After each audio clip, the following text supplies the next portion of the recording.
Welcome to the Infrastructure Podcast. My name is Anthony Oliver, and today's podcast takes a close look at the evolution and future challenges of tall building design.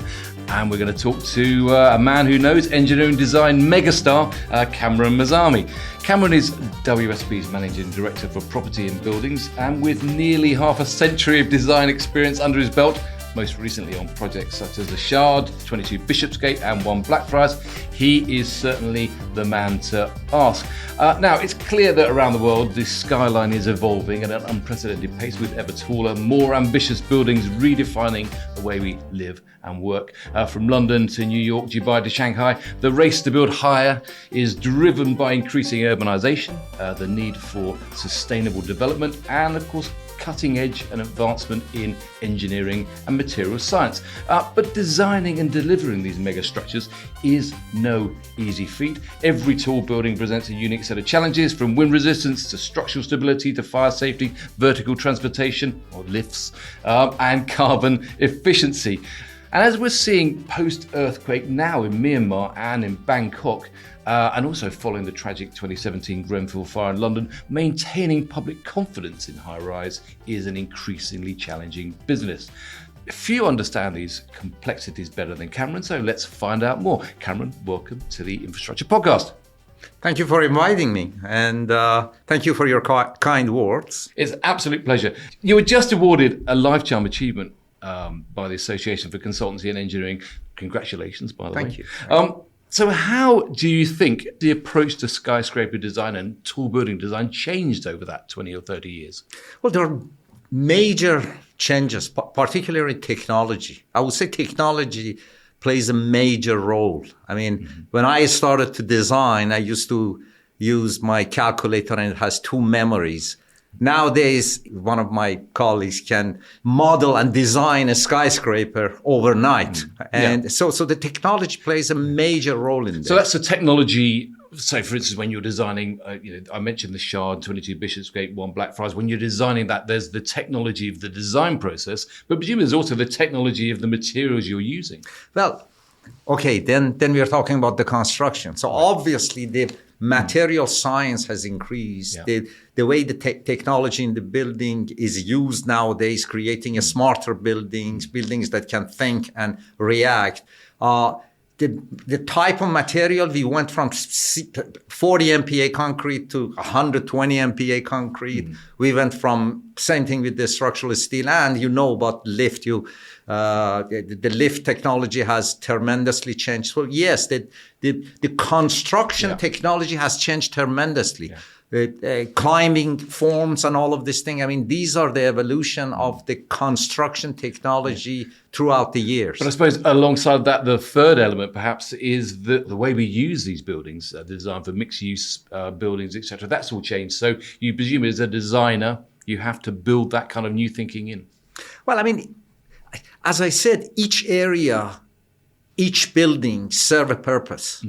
And if it's a multi-use, it's great to have multi-use building because it's great to work and live and enjoy the skyscraper at the restaurant level and everything. So those are the type of building like Shard that actually convert a space or make a space or make a space a better place for people to go to. Yeah. But then there are buildings that like the 22 Bishopsgate, that you come up and you create an idea and you design a building that make a building that was, I mean, I don't know if you recall, but at the time, the old Helter Skelter wasn't a viable building. Yeah. It stopped the construction. So that building served a different purpose. We were able to use the new design and inside out thinking and placemaking.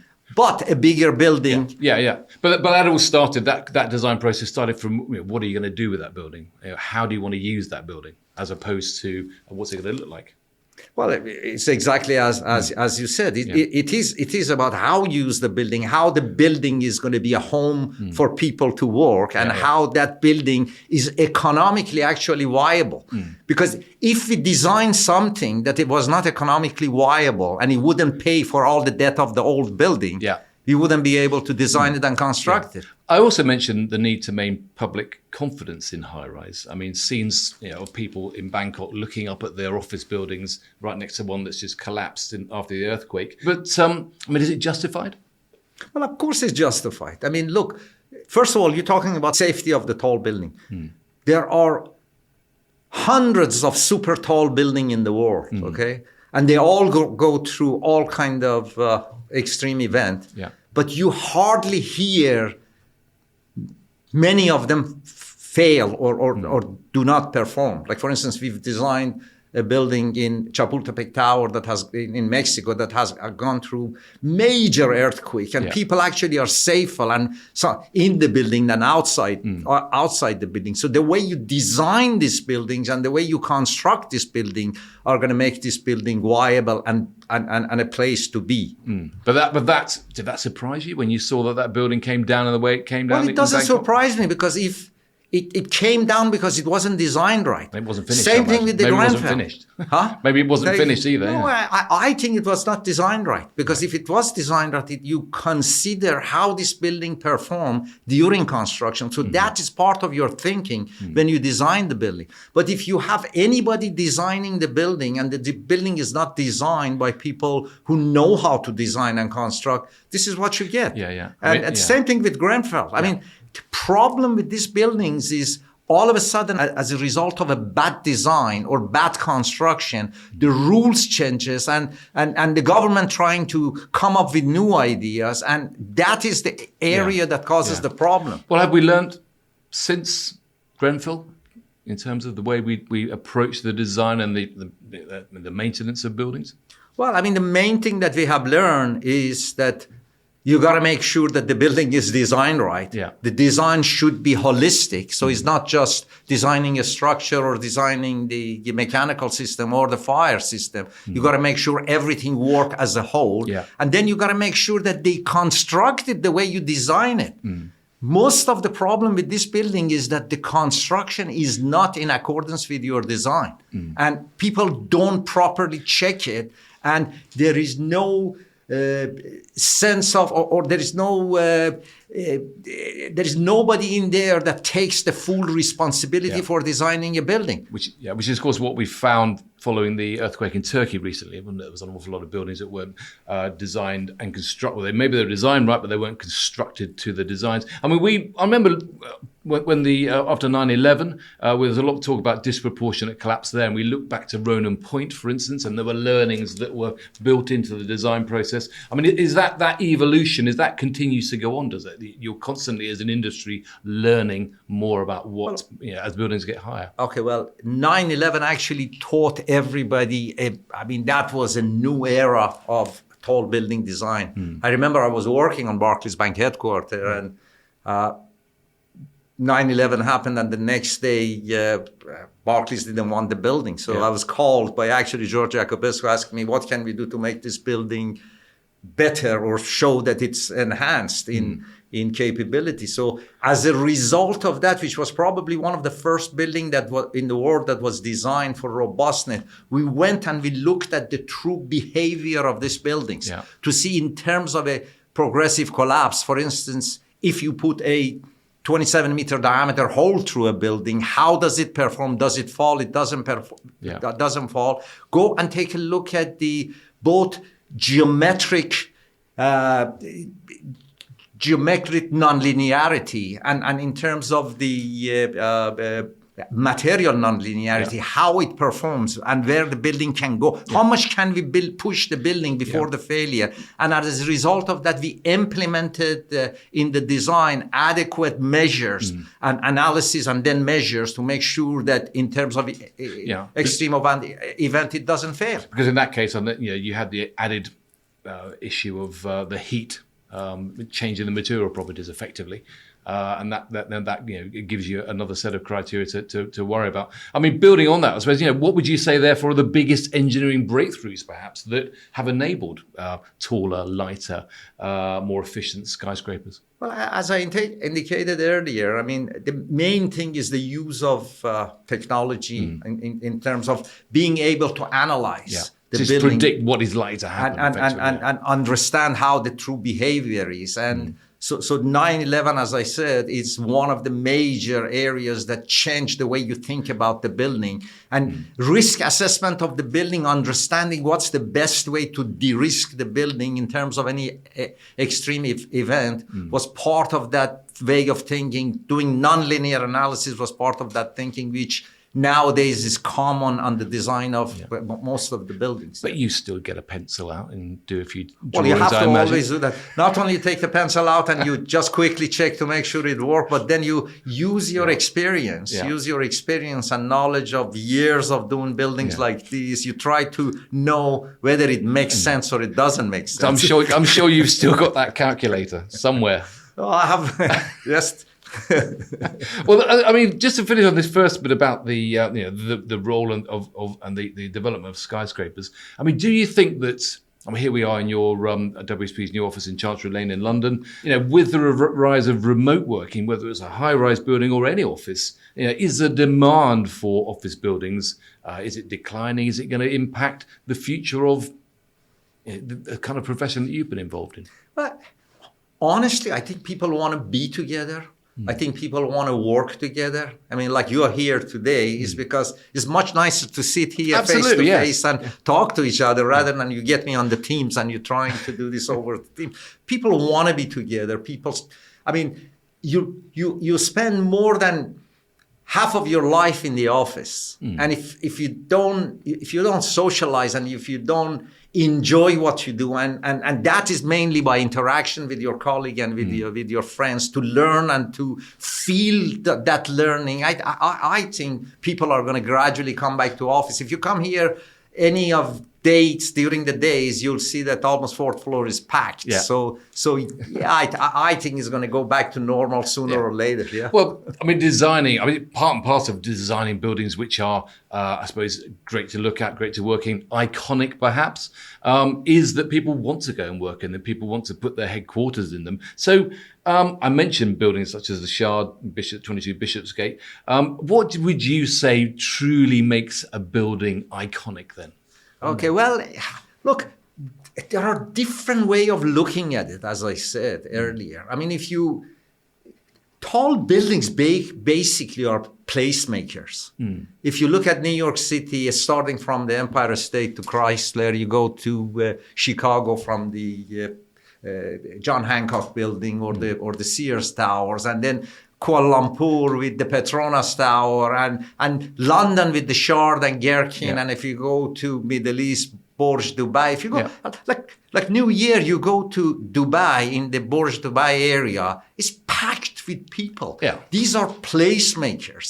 So tall building play a role as placemaker. At the same time, I personally think that tall buildings are very sustainable because it avoids the sprawl of the cities. You don't need to create huge infrastructure for them. You use the material to optimum way of using. Well, it was interesting you mentioned that, and we'll come on to the sustainability issues around it. But when you look at a building like the Shard and then compare it to 22 Bishopsgate, they are so different. One's a very blocky, big building. The other one's a spire that reaches for the sky. I mean, are both of those equally iconic in your world?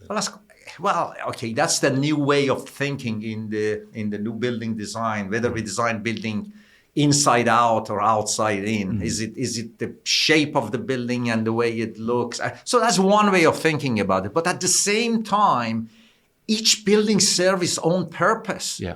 I mean, we had a building, 22 Bishopsgate, that had to come in to replace a building that was not viable. Yeah. And it was sitting there. So you had to have enough area. But at the same time, when you create that building, you thought about inside out. It's about placemaking, but it's about bringing people into it. It was about having a smart building. Yeah. So it is it has all the characteristics. Yes, it is big, because if it wasn't this big, we wouldn't be able to build it, because it wouldn't be financially viable to pay for the old mistake and to build a new building. So what's on your desk right now then? Is it the next Shard or the next Bishopsgate? Well, you know about the buildings that we are working on. There are always amazing buildings in the horizon, and we always think about newer one that usually I have an NDA and sign, so we cannot talk about. But you know about one undershaft. That's coming up. Hopefully, we're going to build one undershaft when the geopolitics is a little bit relaxed a little bit. And like 100 Leadenhall, I mean, the Earls Court development, Bishopsgate Goodyard development, there are several projects out there that is waiting for you have many plates spinning. Well, and at the same time, international. I mean, we do so many amazing international work. I mean, whether it's in Dubai or in Riyadh, I mean, we are working in some amazing projects. Okay. Well, let's talk a bit about you, Kamran. You were born in Iran, studied in New York in the late 70s, and you ended up staying there to continue your studies with a PhD when the Shah was overthrown in Iran. It was a life-changing event, I imagine. I mean, what do you remember about those times? Well, it's interesting because I never thought of going out of Iran and stay somewhere else. I mean, Iran at the time was full of nightclubs and the social life, and people from all over the world used to come to Iran. And I went actually to US under a scholarship to study. So my aim was, I'm going to do my 5 years, going back and be a great engineer and have a great life. Yeah, because it was a destination for engineers. It was a destination. In fact, Irving Cantor or Walter Shapiro, my colleagues, my mentors, they all worked in Iran before I went there. But unfortunately, it happened what happened, and the whole situation changed, and politics changed everything. And now I'm 45 years. Well, you studied in the US. You gained both a Bachelor and Master's of Science in Civil Engineering from Columbia University in New York. You got professional engineering license in New York, and you're a fellow of the American Society of Civil Engineering and the Institution of Structural Engineers in London. So what did training in the US teach you about design? The main thing is mentorship. Yeah.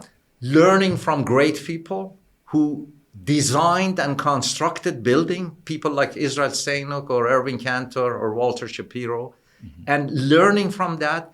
The second thing, being lucky enough to work on some amazing projects in New York, like the Manhattan Mall or 7 World Trade Center or 101 West End Avenue or Trump Riverside.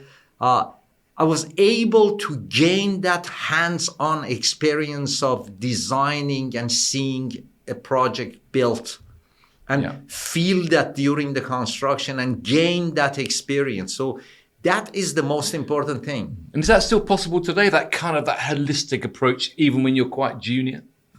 Well, I mean, this is actually what we are trying to mentor and teach our younger engineer, our early career professional, to know that designing of the building is not only about the structural design or mechanical design or facade design, is about that holistic way of thinking about the design, and how overall performance is the most important thing, and how the overall behavior of the building in terms of, first of all, embodied energy, and then ultimately in terms of operational energy, becomes very effective in their way of thinking, understanding that this is how they have to design building. They have to learn about the whole process and everything else, and to learn from the experienced people who have done it before.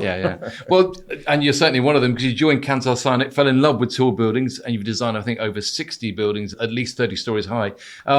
And then when that practice was taken over by WSP in 2000, you became part of a much bigger outfit. So what changed when WSP came in?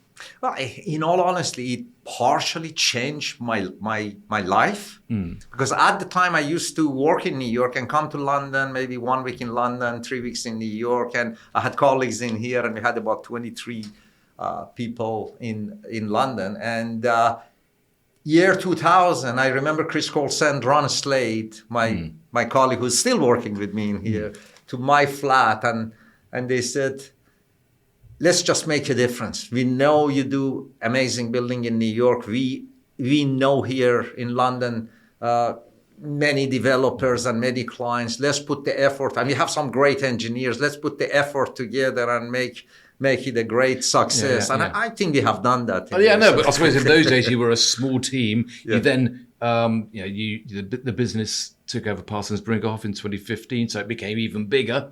And we now have the huge global business that's WSP right now. I mean, what are the challenges along the way of going from that kind of that nimble Cantel Cynic in New York to global WSP? Well, I mean, it's like everything else. Based on what's happening, you need to change the way of thinking. Yeah. I mean, with being part of a big corporate and being part of a big organization, you have various opportunities and you have various way of knowledge share with different people to capture that, and you make sure that it's being utilized in your way of thinking and bringing together and bringing people together is very important. Yeah. Yet you need to make sure that you keep that boutique way of thinking on the back of your mind. And that's, again, how we have captured it. Try to use the knowledge sharing, trying to bring people together, trying to use the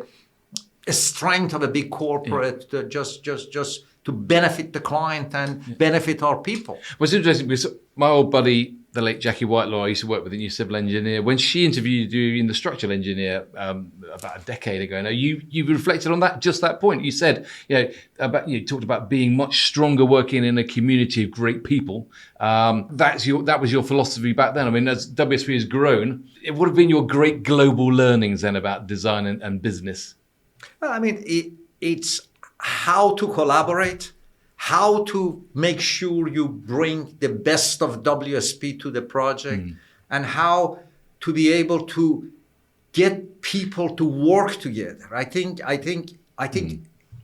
originally it's very difficult because everybody is into their own discipline and their own way of doing. But gradually, by keep telling them about the benefit, and by getting them to get excited about working on the same project and feel the whole thing and feel how they work closer to the colleague and how together is better than to be individual. I think it's the teamwork that you develop that teamwork mentality, and it's happening. It has happened actually. No, because in that interview you also reflected on just that as well. You said that while technology and a willingness and enthusiasm to work together helps generate that vital collaboration, you added people also have a tendency to want to grow their own cost centers and their own regions. As the business grows, you have to change that and learn to find ways to share work and knowledge. That's happened? 10 years on, that's happened. Well, it is happening. Let's put it this way. It's happening a lot more than when I started. But we will take it always to the next level. There is always the future that could make it even better and better. And that's our aim. Okay. So many projects. What's your favorite then? Come on. Who's your favorite child? Honestly, it is Charles is still my favorite because every time I come to the city, I look at it and it's amazing. But then you go to Canary Wharf and there are some amazing projects like Newfoundland that is right on top of the Jubilee Line Tunnel, which we designed and built it. I mean, there are some amazing projects that I am fortunate enough to have worked on them. So it's just being lucky, and every project is my project. But yes, Shard is at the top of my Well, I think you make your own luck. But you now live in London, and I suppose you get to see all these buildings that, that's built. Other cities are available for tall buildings, as you say. But what do you get up to in London when you're not designing buildings then? Oh, God, yeah. Watching movies, different series, and watching the politics, listening to the news to see what's happening in the world of today. So you're not out there running around the parks of London or cycling? Well, I do. So that's part of everyday life. I walk actually from work. I live in Islington, so I walk every day, 30 minutes to work. I do Pilates in the morning, 40 minutes of Pilates every day in the morning, and once in a while I go. I try to do 3 days a week. I go to swimming pool and do some swimming and sauna, everything. But that's normal, I think. Well, it's working for you, that's for sure. It's working for you. Anyway, let's talk about the Shard, because that was built in a recession. What would you say are the biggest financial and economic challenges facing skyscraper development today? Is it still how you get them financed, or is there more? Honestly, the location is very important, and how viable it is in terms of people wanted to be there. So I personally think that if you design in an optimized fashion any kind of a structure and you create an entity that attracts people to go there, it will be a success. Shard is a success mainly because it converted the whole area. Yeah. I mean, the regeneration of the whole area. I think people want to go there to see the Shard. But it required quite a lot of forward thinking and maybe visionary approach by the planning authorities to kind of embrace that idea that you could create something new in that area. Okay, you say the planner, but I personally think that it is the vision of the person or the developer or that is always a start. I mean, Erwin Seller was a visionary. Yeah. He always, I mean, God bless his soul, he always wanted to create Shard, and he was so determined. And he found despite everything, he found every way of finding a way to make that happen. But he was working in an environment that was actually actively encouraging high rise at the time, as opposed to discouraging it. Well, you say that, but in this country, high rise was always a taboo. Right. People, I mean, despite all the encouragement from everybody, there was always difficult to build a very tall building, particularly the tallest building in London at the time. And I think the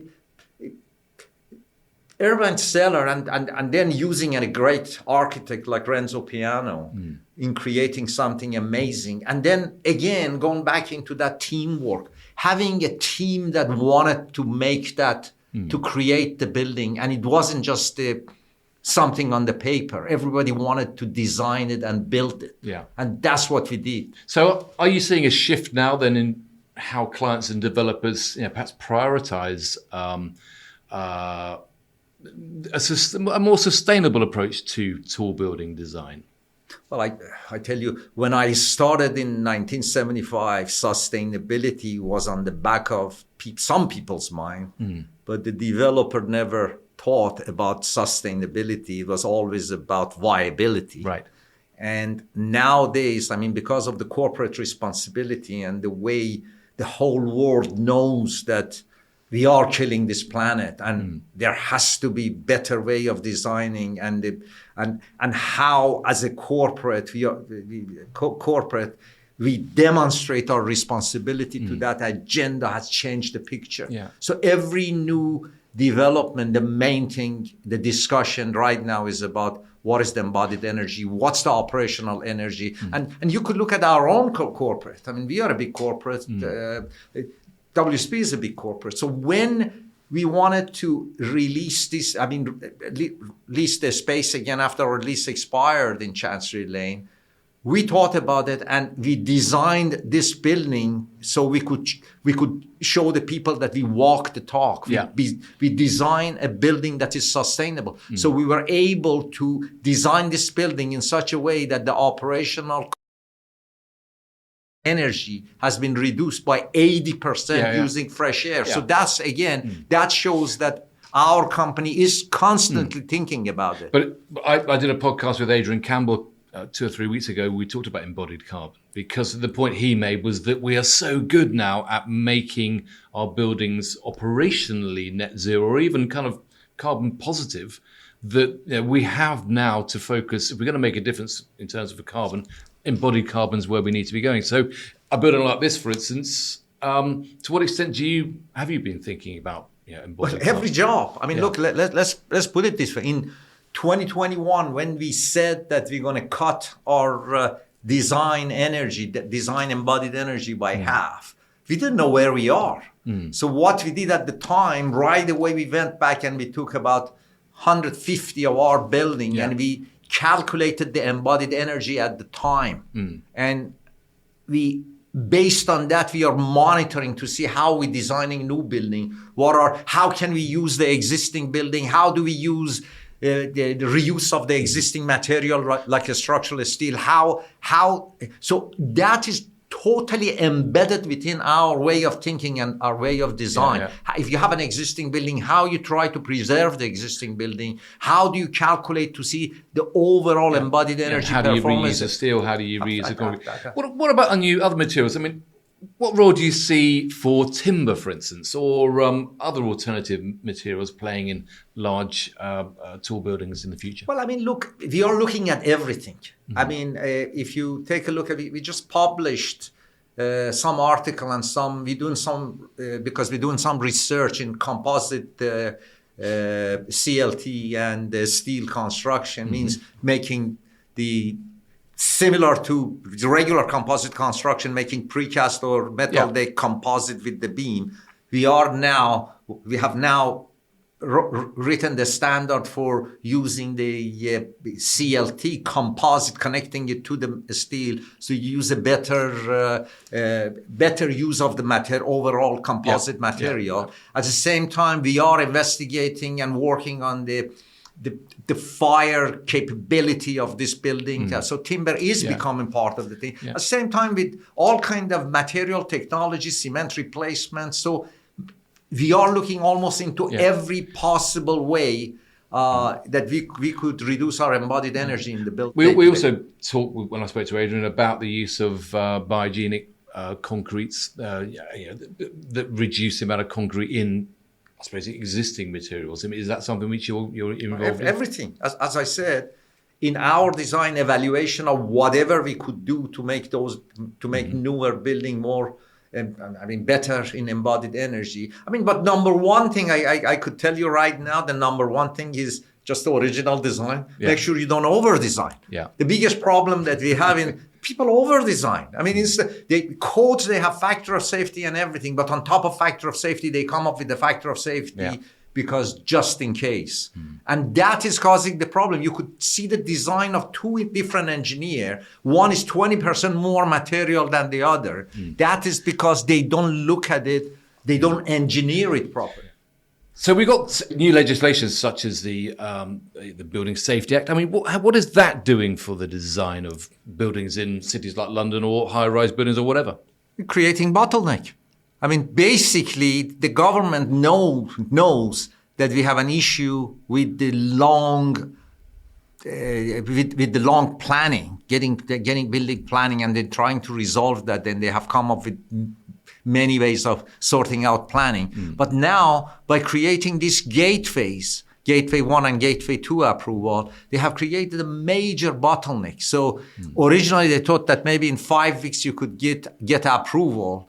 But now we have jobs that is taking 20 weeks and we still cannot get approval. And the solution to that is what? The solution is give the responsibility to the people who design it, similar to what we're doing in the US.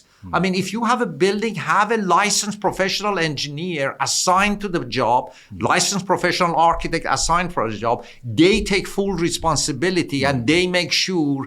And also during construction, you make sure you have controlled inspection. You have people who sign and seal the work that is done and certify that work is done in accordance with the design and design documentation, which is not happening. Yeah, what's interesting because obviously the planning and infrastructure bill is going through at the moment, but of course what you're saying is that the actual bottlenecks lie elsewhere. Well, just shift to the other place. Even if they get this resolved, now you got to go through Gateway 2, you got to sit, you don't know whether you're going to get approval or not. And then it takes a long time, and because there are only few companies that they could do the monitoring and checking, it takes forever. So the system has to be changed. I was part of the ISTRUCT reviewing this, and the intention was to have registered engineer who take full responsibility, and they are responsible for the building, and they make sure the building is designed right and then constructed right. The good news is, in terms of the future then, Kamran, is that we've got technology and we've got AI tools that can help us eliminate all that over design. So what's your advice then to a young structural engineer? Is it use a pencil or use a computer? First use the pencil, then use the computer. Use the computer to quickly verify what you do by pencil is okay. But don't forget the pencil to start with. You start with the pencil, that's correct. So finally, I suppose, looking into your mind, then how would you describe your vision for the skyscraper of the future? I mean, if you could design one dream skyscraper with no budget or no regulatory constraints, I mean, what would it be like? Well, again, it's a very difficult question to answer because every building is different. Every project is different. And every project could be your dream skyscraper. No, but is your dream to build the tallest skyscraper or the best? The best. The most sustainable? I don't know. Well, honestly, I mean, the most loved. The most loved. That is the word that I was looking for. The most loved building. And if the building is loved, is because in all aspects is beautiful. Right. It performs beautiful, it works beautifully, it has the state-of-the-art technology built in, is a smart building, and is a building that you want to go there. You want to be part of it, and the building wants you to be part of its construction. Oh, Cameron, I've got a feeling that you've got that building in you still, and it's going to be a reality. So, look, thanks so much for sharing your thoughts. It's always fascinating having a conversation with you, and I'm sorry that we've got to limit it to just half an hour or so. But look, thanks very much for joining me today on the Infrastructure Podcast. Thank you, Anthony. It's an absolute pleasure. As I say, fascinating conversation, and it is great always to catch up as well and to find out what you're up to. But sadly, that's all we've got time for today on the podcast. But there will be more in the pipeline as we continue to probe the big issues faced across the sector. If you haven't done so already, do check out the Infrastructure Podcast website, www.infrastructure-podcast.com, where you will find background information, and I'll probably put links to all of Kamran's finest works up there, but all the latest podcasts to listen to and to share. So thanks for joining us. Thanks again to Kamran. Thank you. I look forward to seeing you again very soon.